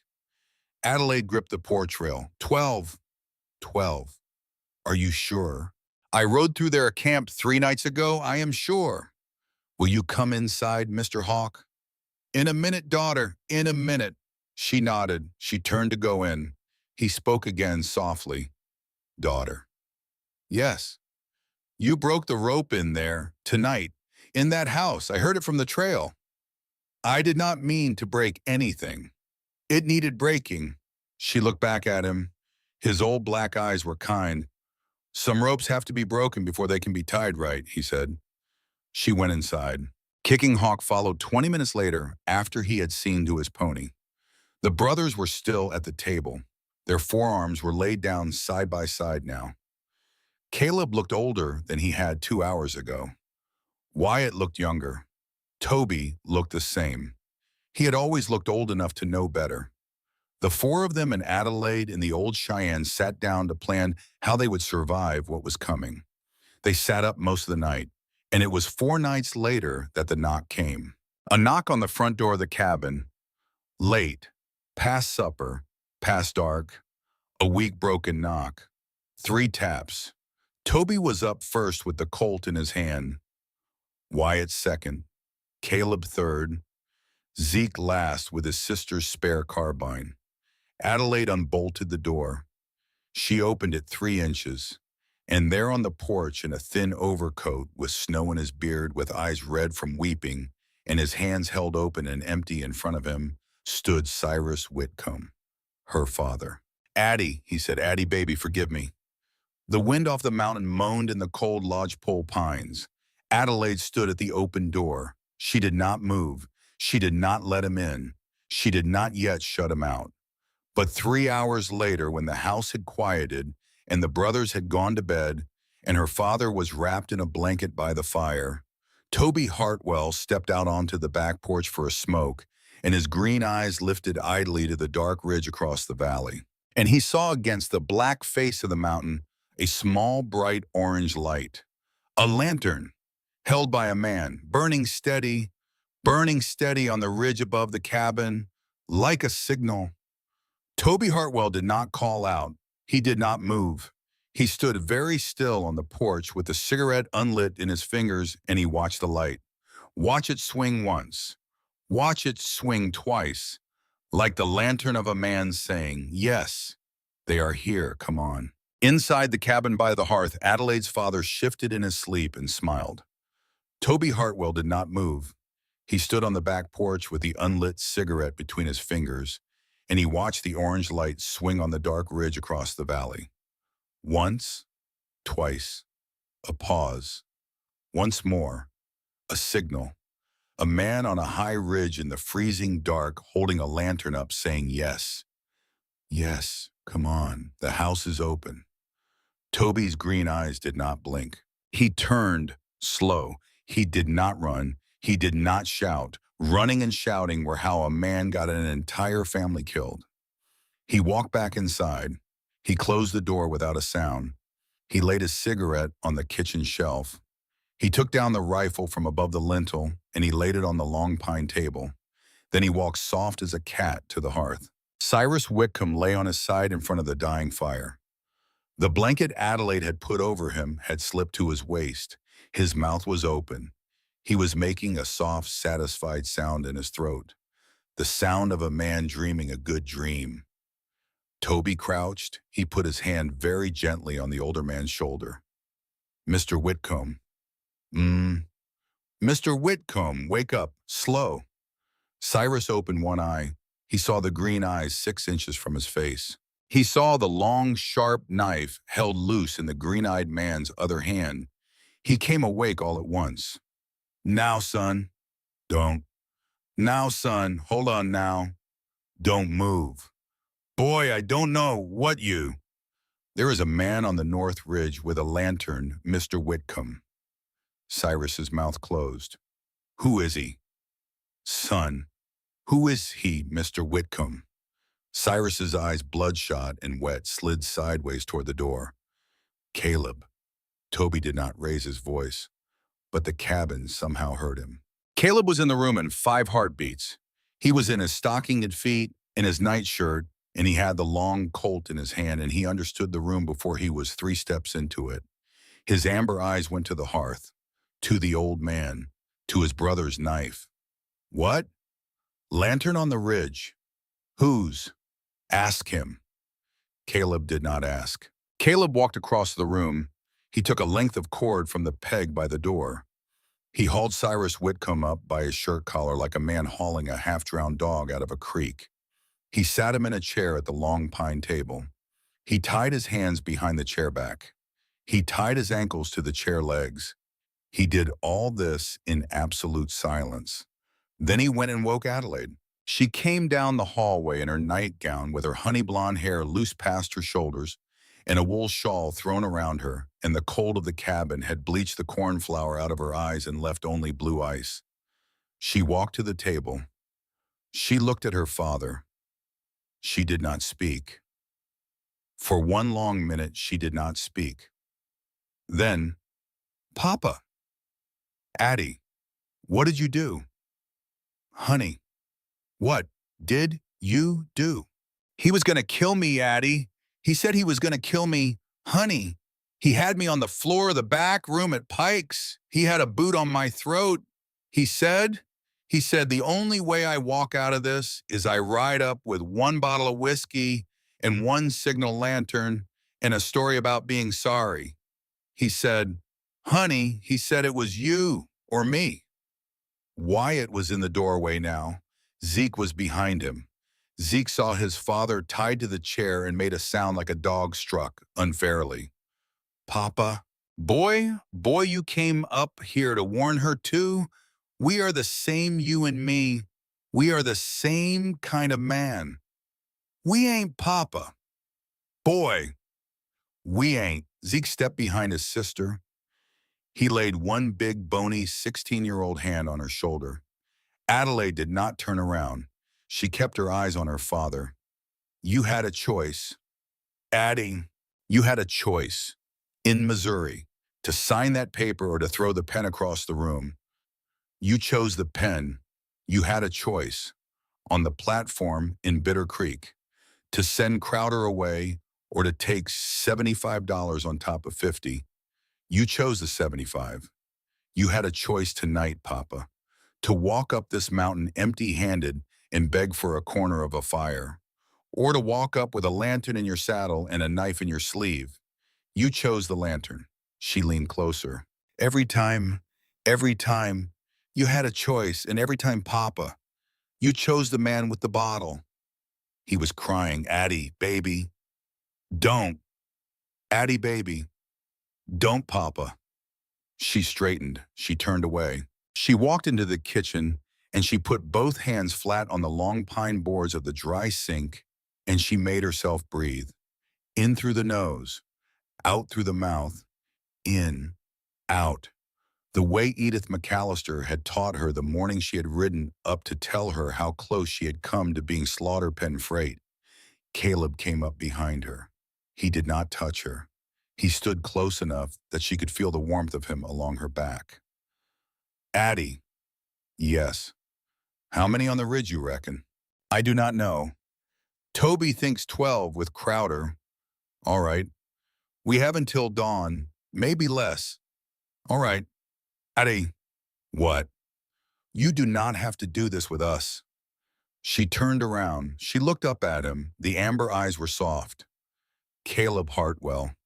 Ma'am, if you say that to me one more time tonight, I will load that sharps myself and shoot you in the foot.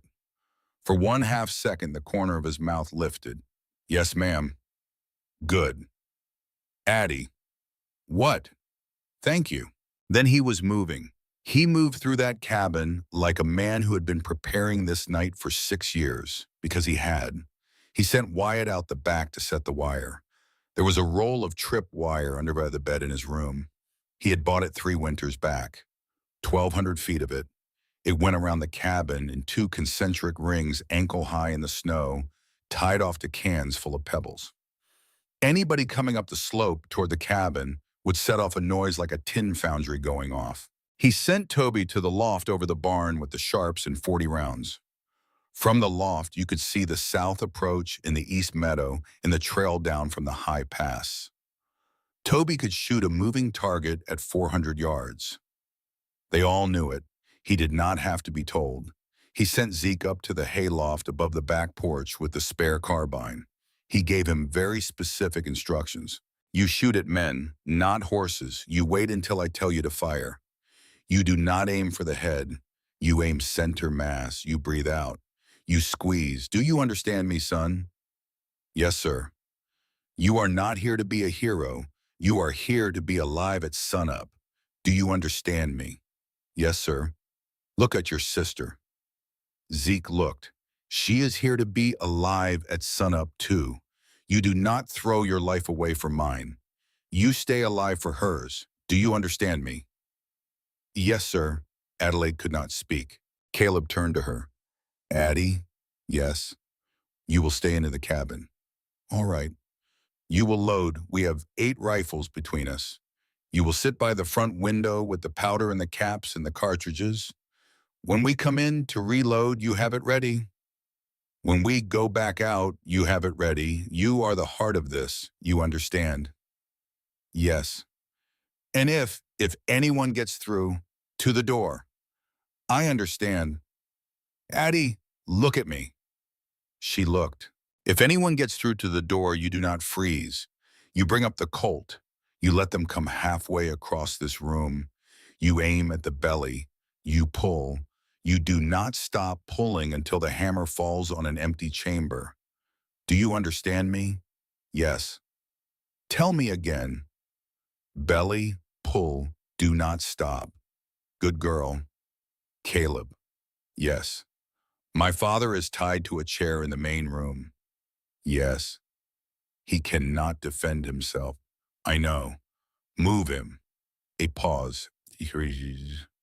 Addie, move him into the bedroom, the back one behind the stove, so if a stray ball comes through the window, it does not hit a tied man in a chair. Caleb looked at her a long time. Then he nodded. All right. He picked Cyrus up, chair and all, and carried him into Adelaide's little bedroom and set him by the back wall behind the iron heat of the stove. Cyrus did not look at his daughter as he passed. Adelaide did not look at him. It was just before 3 in the morning when they heard the hooves coming up the trail from the lower meadow. 3 sets, slow, steady. Toby's voice came from the barn loft, low and clear in the cold air through the chink in the cabin door. Boss? What? It's 2 riders, 3 horses. One of them is leading a spare. Friendly. I think so. I think, yes, Caleb, it's Hawk. Caleb opened the door. He stepped out into the snow. Kicking Hawk reined up at the porch rail. He sat on his pony with the long-suffering patience of a man for whom 3 in the morning was no different from 3 in the afternoon. Beside him on a tall gray horse sat another man, a man Adelaide had never seen. He was a long, lean shape under a wide black hat, a duster the color of dust, a silver star on his chest. He swung down off the gray horse in one neat motion, and he tipped his hat to Caleb. Mr. Hartwell. Marshal, I am sorry it has taken me 3 days. There is a storm on the line east of Pinedale. I rode around it. You rode. I rode. Caleb stuck out his hand. The man took it. Owen Pratt, he said, United States Deputy Marshal out of Cheyenne. I have been after Augustus Crowder for 5 years and 10 months, and I would consider it a personal favor, Mr. Hartwell, if you would let me finish the job up your mountain tonight. Caleb looked at him. Then Caleb did a thing Adelaide had not seen him do. Caleb laughed. Not a chuckle. A laugh, a short, surprised, almost boyish sound. Marshal Pratt. Yes. Welcome to the high country. Thank you, sir. Get inside. We have coffee. We have a plan. We have, I would say, between 40 and 60 more minutes of dark. Then let us not waste it. Marshal Owen Pratt stepped up onto the porch. He stopped when he saw Adelaide in the doorway. He took off his hat. Mrs. Hartwell, Miss Whitcomb, for another little while yet. My mistake, ma'am. It is not a mistake, Marshall. It is a kindness. He smiled at her with his eyes only. He had a long, tired face and a brown mustache going to gray, and the kind of eyes that did not laugh in front of strangers, but did, you could tell, laugh somewhere. She liked him on sight. She made coffee. They drank it standing. They went over the plan, then dawn started to come up. It came up slow that morning. Slow and gray with the snow on the high peaks turning pink and then orange and then white, and the cold was the kind of cold that hurt your teeth. The valley was still as a held breath. Caleb was at the kitchen window with the Sharps. Wyatt was at the south corner of the front porch kneeling with the Henry rifle. Toby was in the barn loft. Zeke was in the hayloft over the porch. Kicking Hawk was on the high north slope above the cabin with a Spencer carbine and a pair of field glasses. Marshall Owen Pratt was lying flat on his belly behind a stump at the head of the trail, 20 feet inside the tripwire, patient as snow. Adelaide sat at the table by the front window with 2 boxes of cartridges and a tin of caps and 3 rags and her hands in her lap. The hands in her lap were not shaking. That surprised her. She had thought they would shake. The first sound was of the wire, a long rolling rattle of tin on stones from the east meadow. Then a second rattle, the north slope, then a third, the south. They had come from 3 sides at once. Steady, Caleb said, low across the cabin. Steady, steady, wait for them to commit. Adelaide could hear horses now. The blowing of horses pushed hard up a long slope in deep snow. The grunt of a man cursing his mount. The metallic click of a rifle lever being worked. A shot from the north slope. That was Kicking Hawk. Then silence. One long beat, then the world erupted. Adelaide had not known a gunfight sounded like that. She had imagined it would sound like a battle in a book. Drums, bugles, cries. What it was, in fact, was a series of small, flat cracks like dry sticks breaking, and in between those cracks, the long screaming of frightened horses, and in between the horses, the high, terrible voices of men. Wyatt's Henry barked from the porch. A man down on the south slope, a horse running riderless across the meadow. Toby Sharp spoke from the barn, a long, deep voice. A man fell off the north slope, slid 20 feet, did not stand up. Marshall Pratt fired from behind the stump. A man at the head of the trail crumpled. 3. 3 in the first 15 seconds. Caleb did not fire yet. Caleb was waiting. She did not understand for what. Until she saw. Out of the lower trees at the head of the main column rode a big black horse with a heavy, soft-bellied man in a brocade vest swaying in the saddle. He had no hat. His pale face shone in the rising light. Augustus Crowder. Caleb fired. The Sharps roared. Crowder's hat that he was not wearing would have flown. The shot took Crowder's horse out from under him. The black animal screamed and folded, and Crowder pitched forward into the snow, rolled, came up on his knees, scrambled, started running, toward the cabin, toward the only cover left him on the open snow. Behind him, his men were coming hard. Wyatt's Henry barked. A man down. Zeke's carbine from the hayloft spoke twice. Twice a man down. A man on his knees holding his thighs, screaming. The boy from Missouri had hit what he aimed at. Adelaide saw all of this through the front window, and she did not look away. Then a ball came through the front window. The glass exploded 6 inches from her face. She did not flinch. She did not freeze. She did exactly what she had been told. She lay flat on the floor under the table. She took the loaded Colt. She crawled to the front door.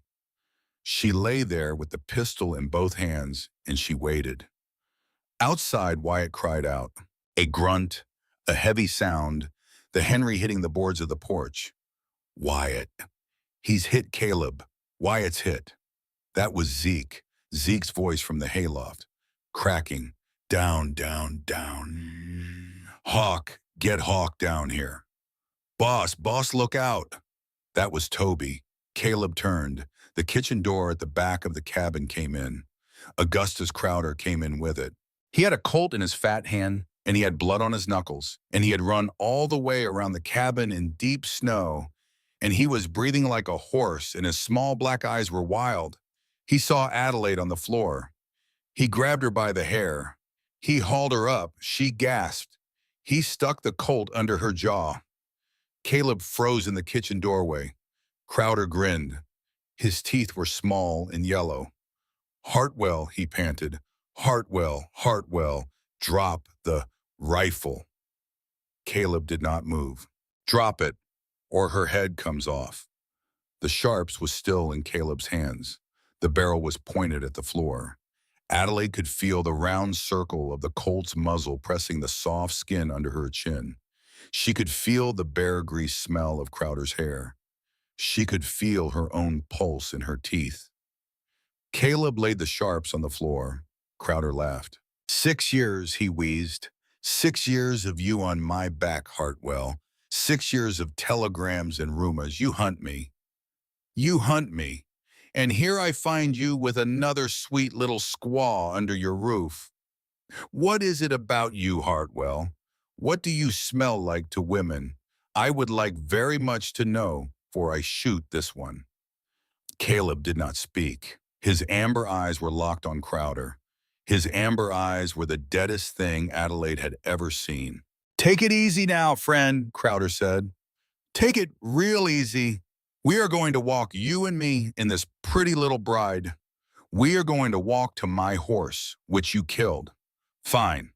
We are going to walk to one of your horses, and me and the missus here are going to ride out, and I am going to let her go at Bitter Creek if and only if you stay in this cabin and let us go. Do we have an understanding? Caleb did not move. He did not blink. The cabin was very quiet. Then there was a sound from the back bedroom. A small, dry, scraping sound, the sound of a wooden chair being dragged across the floor by a man whose hands were tied behind it. Crowder turned his head. He did not let go of Adelaide, but he turned his head. Cyrus Whitcomb came around the corner of the doorway sideways. He still had the chair tied to him. He shuffled like a crab. He had cut his hands free somehow. The cord lay in pieces on the floor behind him. He had a kitchen knife in his right hand, a short, dull paring knife. His eyes were not wet anymore. His eyes were the eyes of a man who had stopped lying. Augustus, Cyrus said. Cyrus, you old fool, stand down. Augustus, you let go of my girl. Get back, you sack of. You let go of my girl. Cyrus, my girl, Augustus. He moved. He moved faster than a drunk old man should have been able to move. The shot came. Adelaide did not hear it so much as feel it. She felt the Colt under her jaw fire. She felt Crowder's body twist behind her. She felt heat. She felt smoke. And then she felt the weight of a man slamming into her from the front, and she went down and someone was on top of her, and there was a tremendous tangled pile of bodies on the kitchen floor. Caleb was the next sound she registered. A long, low animal roar. The sharps came up off the floor. The sharps spoke. The sharps spoke close enough that the muzzle flash burned her cheek. Augustus Crowder folded into the cabinets behind her. He slid down very slowly.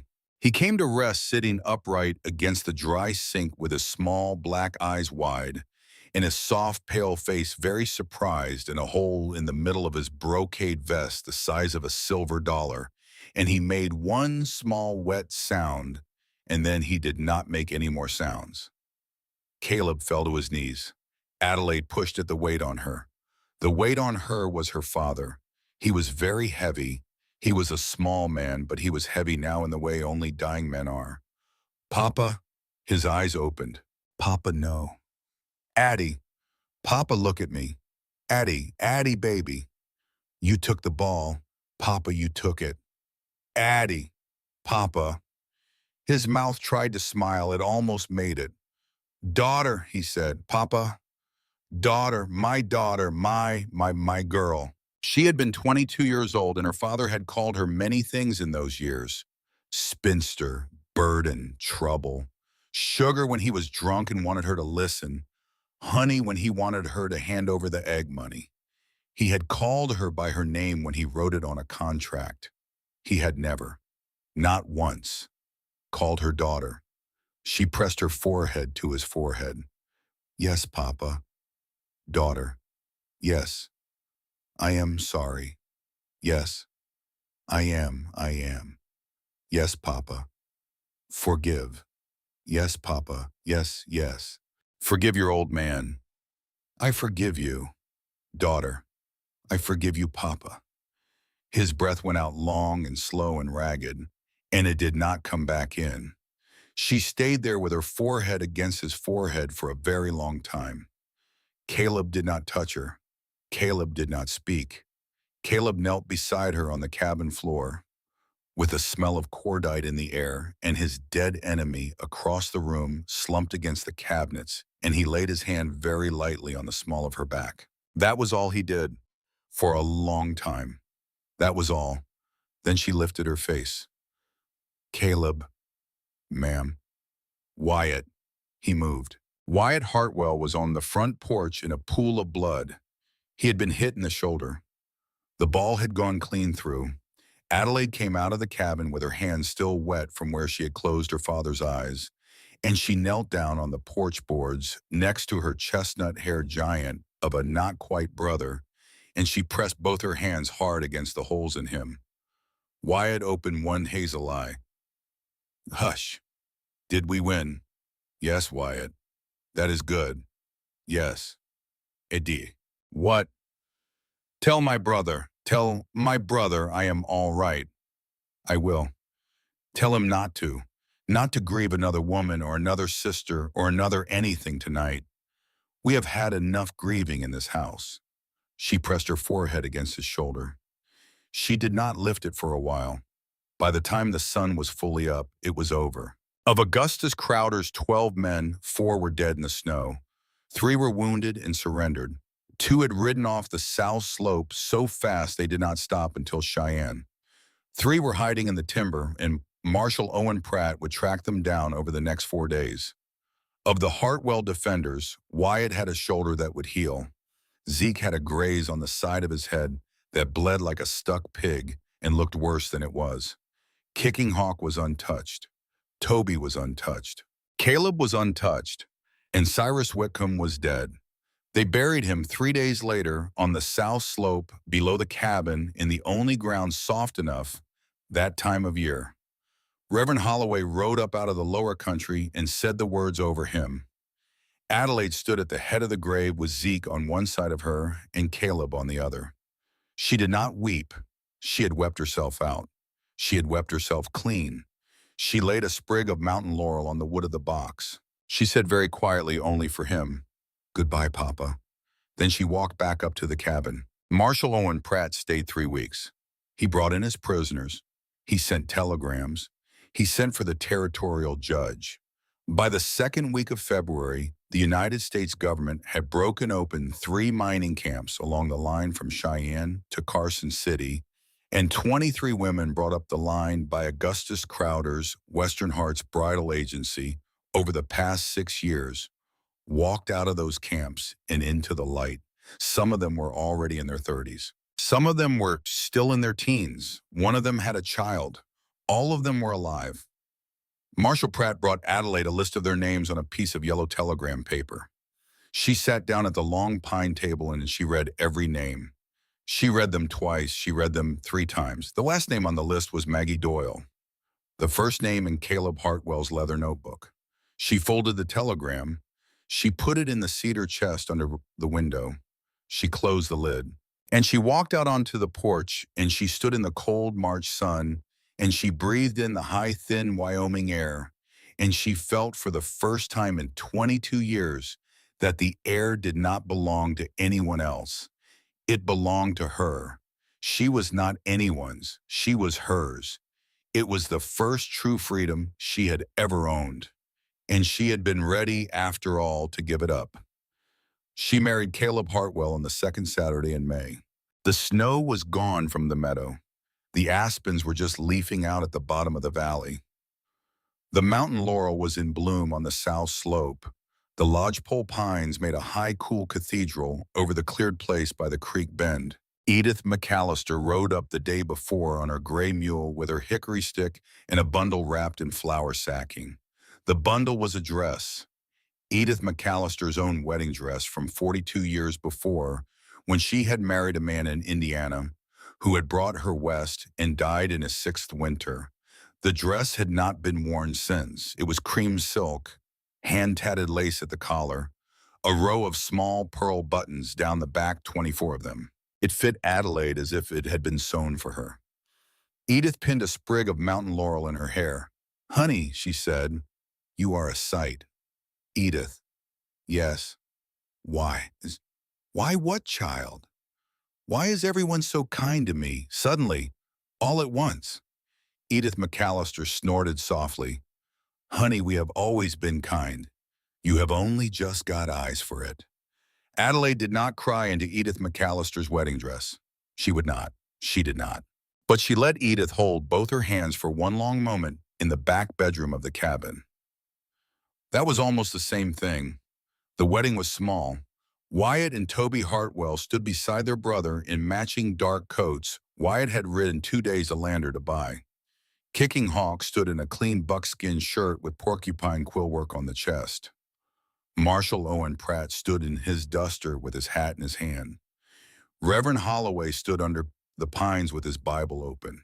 Ezekiel Whitcomb, 16 years old and almost as tall as Caleb, now walked his sister out from the cabin and down the path to the cottonwood grove by the creek bend, and he laid her hand in Caleb Hartwell's.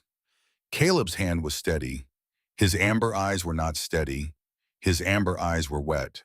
Reverend Holloway said the words, the old, old words, for richer or for poorer, in sickness and in health, to love, to honor, until death do you part. And when it came time for the vows, Caleb said his. He said them with his eyes on her and his voice low and his hand on her hand, and Adelaide had never heard him so clear. "Adelaide, Addie, I do not bring you a clean past. I bring you a past full of holes. I bring you a brother in my house who can shoot at 400 yards, and a brother in my house who blushes at biscuits, and a Cheyenne friend on a horse, and a dead wife in a grave by this creek, and a dead daughter beside her. I bring you everything I have. I bring you my name, what is left of it. I bring you my house. I bring you my horse. I bring you my hand. I bring you a heart that thought it was finished." And Adelaide was not finished. He breathed, "I love you until the breath leaves me, past that too if I am allowed." He said it, he said the word, out loud, in front of his brothers, in front of God. He said it. Adelaide's lips trembled. Then she did not let them tremble. She lifted her chin. She said her vow. "Caleb Hartwell, ma'am, in Bitter Creek my own father sold me for $50. Yes. On the platform a man tried to buy me for $75. Yes. You laid down $200 in fur in the dust at his feet. And you said it was not for me. You said it was for my freedom." Yes. Caleb Hartwell, I am not a thing to be bought. I am not a thing to be sold. I am not bait. I am not a deed. I am not a ledger entry. I am a woman who for the first time in 22 years was given the right to choose. She paused. "And I choose you." She said it again, louder, clearer, so the wind in the lodgepole pines could carry it down the valley to anyone who cared to hear. "I choose you, Caleb Hartwell. I choose you. Every day after this one, for the rest of my days." He put the ring on her finger. It was a thin band of gold. It had been his mother's. He had carried it in a pouch around his neck for 10 years. She put the ring on his finger. It was a thicker band. It had been bought in Cheyenne the week before with Wyatt's secret help while Caleb thought she was sewing. Reverend Holloway, smiling, raised his hand. "By the authority granted me by God and by the territory of Wyoming." I now pronounce you husband and wife." Caleb leaned down. He took her face in both his big, rough, calloused hands. He kissed her like a man kisses a woman he has waited his whole life to be allowed to kiss. Soft, slow, sure. Adelaide closed her eyes. She did not weep. The corner of her mouth, however, lifted, because the door at the back of her chest, the one that had cracked open 1 inch by a fire in a cottonwood grove on an August night, had now swung entirely off its hinges. And what had come through was not danger. It was the rest of her life. 2 years passed. The valley kept its rhythm. Spring, summer, fall, winter. Calves dropped in May.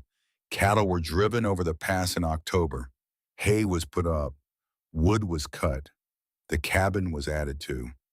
Caleb built a second bedroom off the back for Zeke. He built a small fenced garden for Adelaide on the south side, where she grew peas and onions and 4 kinds of squash and one stubborn rose bush that Wyatt had brought her in a clay pot all the way from Lander. Wyatt fell in love. He fell in love with Edith McAllister's granddaughter Tessa, who came up from Denver to learn the high country from her grandmother, and stayed because of Wyatt Hartwell's biscuits, in Wyatt Hartwell's hands, in Wyatt Hartwell's eyes. They married in Edith's parlor at Christmas. Edith McAllister cried like a fountain and pretended she had a cold. Toby took a job. Marshal Owen Pratt swore him in as a deputy on a brisk October morning in Cheyenne, and Toby Hartwell, 28 years old, hot-tempered, slow to soften, traveled the southern half of the Wyoming Territory, bringing in cattle rustlers in the last broken-up bits of the Augustus Crowder operation. He came home to the valley every 6 weeks. He sat on the porch with Adelaide, and he ate her bread, and he did not say much. He was happy. You could see it in the set of his shoulders. Zeke grew. He grew 1.5 inches between the wedding and his 18th birthday. He grew into Caleb's old boots. He learned to handle stock. He learned to ride at a gallop and not fall off. He read the entire shelf of books Adelaide had carried up from Missouri in her carpet bag. And then on a still bright morning in late May, 2 years almost to the day after the wedding, by the creek, a rider came up the trail. Marshal Owen Pratt. He sat his gray horse a little stiffly. He was older now. He had a new gray streak in the mustache. He swung down at the porch rail and he tipped his hat to Adelaide, where she stood in the kitchen doorway, drying a coffee cup with a flour sack towel. "Mrs. Hartwell, Marshall, is your husband in? He is up at the corral. Wyatt, Caleb, the marshal." Caleb came down from the corral. Wyatt came up from the barn. They gathered on the porch in the warm spring sun. Marshal Pratt cleared his throat. He turned, and from the side of his saddle, he untied something that was not a saddlebag. It was a child, a very small child. She was wrapped in a wool blanket. Her hair was black as pitch and very straight. Her eyes were the color of strong tea. She had a small smudge of dust on one cheek and a small thumb in her mouth, and she stared at Adelaide Hartwell over the top of the marshal's elbow without blinking. "Mrs. Hartwell, yes. Mr. Hartwell, yes. I have a girl here, maybe 4 years old, maybe 4.5. We do not know exactly." Caleb did not speak. His amber eyes were on the child. The child stared back. "She was in the last camp," Marshal Pratt said. "The very last one. Up on the Lemhi. We rolled it up 6 weeks ago. Took 5 women alive. She was inside one of their cabins, hiding under a bed." "Oh," Adelaide said. "There was a woman in the camp. We could not save her. She lived 3 days. Before she went, she told us. She told us the girl's mother had died 2 years back. The mother had a sister who died before that. The mother had given the girl her name. The girl's name is the girl's name." He swallowed. He looked for some reason at Caleb. "The girl's name is Magpie's daughter, Mr. Hartwell." Caleb did not move. His amber eyes did not blink. The child took her thumb out of her mouth. Around her small brown neck, on a leather thong, hung a pendant. Work silver. Old. beaten flat in places.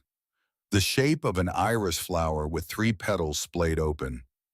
Adelaide had seen that shape before, carved into the lid of a small wooden box, a box on a shelf in the back room of the cabin, a box that had belonged to Caleb's first wife, Naomi. Caleb made a sound. It was not a sound she had ever heard a man make. It was a sound a man makes when something he has carried for 6.5 years finally falls off his back. He stepped down off the porch. He walked to Marshall Pratt's horse. He lifted his arms. Marshall Owen Pratt set the small girl into them. She did not cry. She did not flinch. She put her tiny brown hand on the scar that ran along Caleb Hartwell's jaw, and she traced it with her thumb, and she looked into his amber eyes, and she said, "Uncle." That was all, one word, in English. Caleb Hartwell, 6.5 feet of weathered black-haired Wyoming rancher, sat down on the bottom step of his own porch in the May sunlight with his dead wife's niece in his arm, and he wept. Wyatt wept. Toby was not there. Toby would weep later when he heard. Adelaide came down the steps. She knelt down beside her husband. She put her arms around the both of them. The child looked at Adelaide. She put out her small brown hand, and she touched the corner of Adelaide's cornflower blue eye. "Aunt." "Yes, bae." "Aunt." "Yes, yes, bae. Aunt. You found us. You found a sweet girl." They named her in the white church at the bend in the creek 3 Sundays later. Reverend Holloway officiated. The marshal stood as witness. Edith McAllister sat in the front pew with a handkerchief permanently pressed to her face. They named her Wren Naomi Hartwell. Wren for the little girl who had stood in a chapel doorway 6 years before with her mother and a rifle. Naomi for the woman who had stood behind the rifle. Hartwell because she was theirs. Forever. Because some children who come to you on the back of a marshal's gray horse with a silver iris flower around their neck and a thumb in their mouth and a word in English that they should not yet know. Some children come, and the door at the back of your chest, the door you thought had finished opening, opens 1 inch wider, and you find that the room behind it was bigger than you knew. Adelaide Hartwell, 25 years old now, with a small black-haired daughter on her hip, and a husband at her side, would stand on the front porch in the long blue evening, and she would look at the valley and the cattle and the cottonwood by the creek with the 2 small stones beside it, and the mountains turning pink and then orange and then purple in the last sun. And she would think, I was sold for $50. I was sold for $75. I was bought for $200 in fur, and I am worth all of it. I am worth none of it, because a price is a thing you pay for a thing, and I am not a thing. I am a woman, and there is no number written. There is no number written that can hold me. She would breathe. She would hold her daughter tighter. She would feel her husband come up behind her, the warmth of him at her back, like the wall it had always been. His big, calloused hand finding her shoulder, his low voice in her hair. "Addie, yes, you are worth more than every grain of gold in these mountains. I know it now. Good girl." "Caleb." "Ma'am." "It is supper time." "Yes." "Call your brothers." "Yes, ma'am." And inside the cabin, the fire would crack on the hearth, and Wyatt would come up the path with Tessa on his arm, and Zeke would come around the corner of the barn at a dead run, because he had heard there were biscuits, and Toby's horse would appear just then at the top of the valley trail, 6 weeks late and right on time, and little Wren Naomi Hartwell would clap her small brown hands at the sight of him. And the door at the back of Adelaide Hartwell's chest, the door that had been nailed shut for 22 long Missouri years, the door that had cracked open 1 inch by a cottonwood fire on an August night, that door was gone. There was no door anymore. There was only the wide open room, and every soul she had ever loved, already inside it, already home.